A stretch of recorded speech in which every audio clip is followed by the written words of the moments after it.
मराठा आरक्षणावरून छगन भुजबळांच्या आक्रमक भूमिकेला दिवसेंदिवस धार चढत चाललेली आहे आणि त्यातूनच नाभिक समाजाला आवाहन करताना भुजबळांनी वादग्रस्त विधान केलेलं आहे।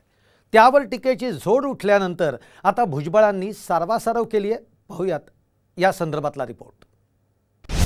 नाभिकांच्या वक्तव्यावरून भुजबळांची सारवासारव।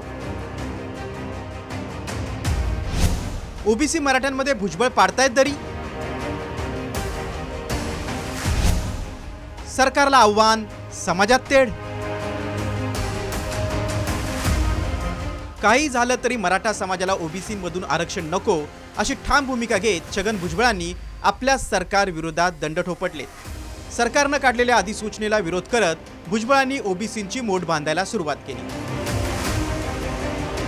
त्याचाच भाग म्हणून अहमदनगरमध्ये घेतलेल्या सभेत बोलताना भुजबळांनी आपल्या आक्रमकतेचं दर्शन घडवलं आणि चक्क नाभिक समाजाला मराठ्यांवर बहिष्कार टाकण्याचं आवाहन केलं।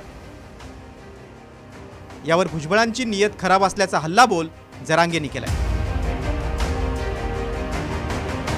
एक नावी समाजाच्या आमच्या बांधवानं काहीतरी पोस्ट टाकले आपल्या समर्थनार्थ, तर ताबडतोब सगळ्या तिथल्या मराठा समाजाने सांगितलं याच्या दुकानात जायचं नाही। मी या सगळ्या नावी समाजांना विनंती करतो, असा जर बायकॉट जर केला तर सगळ्याच नावी दुकानाने तिथल्या एकाही मराठ्याची हजामत करायची नाही। त्यांना मला भादरा आपली आपापसात खालच्या विचाराचा माणूस या हे ओबीसीला कलंक आहे। एकतर 12 बलुतेदारांना खाऊ देत नाही, आता इकडून तिकडून व्यवसाय करते तर व्यवसाय त्याला करू नका म्हणायचं, म्हणजे त्याच्याकडे कोणी गेलं नाही पाहिजे, उपाशी मेले पाहिजे। म्हणून तो असं वेळ किती लोक होते, त्याचं कारणच आहे तो नियत खराब आहे, तो राजकारणी, तो गोरगरीब ओबीसीचा वाटोळा करायला लागला। हे ओबीसीच्या लक्षात आलं, त्यांनी तुला आता ओळखून घेतलं की तो राजकारणी, तो वाद लावणार आहे मराठ्यात आणि ओबीसीत। ओबीसींना तर खाऊ देतच नाही, तू थांबा आम्हाला ते म्हणली ओबीसींना आम्ही ठेवतो पण तुला होस्टेतच बाहेर। या वक्तव्यावरून गदारोळ झाल्यानंतर भुजबळांनी सारवासारव केली आहे। आमच्या विरोधकांनी चुकीची गोष्ट चालवलेली आहे। जाणीवपूर्वक केलं जाते, जाणीवपूर्वक नाभिक समाजाच्या दुकानदाराने पोस्ट टाकले म्हणून मराठा समाजातील त्या गावातील मराठा समाजाने सांगितलं या दुकानावर बहिष्कार टाका। मी म्हटलं की आता तुम्ही त्याच्यावर बहिष्कार टाकता, त्या गावातील सर्व नाभिक समाजाने जर तुमच्यावर बहिष्कार टाकला त्या गावात, तर तुम्ही काय मग एकमेकाचे केस कापणार का? हा माझा प्रतिसवाल होता। आपल्या विधानाबद्दल नाभिक समाजातही संतापाची भावना लक्षात घेऊन भुजबळांनी एक ट्विट केलंय। बिहारचे नेते कर्पूरी ठाकूर यांना मरणोत्तर भारतरत्न जाहीर केल्याबद्दल त्यांनी मोदी सरकारचे आभार मानलेत।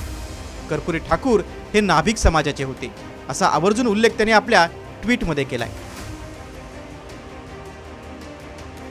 आमच्या नाभिक समाजातून आलेले बिहारचे माजी मुख्यमंत्री ज्येष्ठ नेते स्वर्गीय कर्पूरी ठाकूरजी यांना नुकताच मरणोत्तर भारतरत्न पुरस्कार जाहीर करण्यात आला। त्यांना हा सर्वोच्च नागरी सन्मान देऊन देशासाठी, समाजासाठी आणि सर्वसामान्यांच्या प्रश्नांसाठी त्यांनी केलेलं काम आणि नाभिक समाजाचे ऋण व्यक्त केल्याबद्दल केंद्र सरकारचे मनापासून आभार।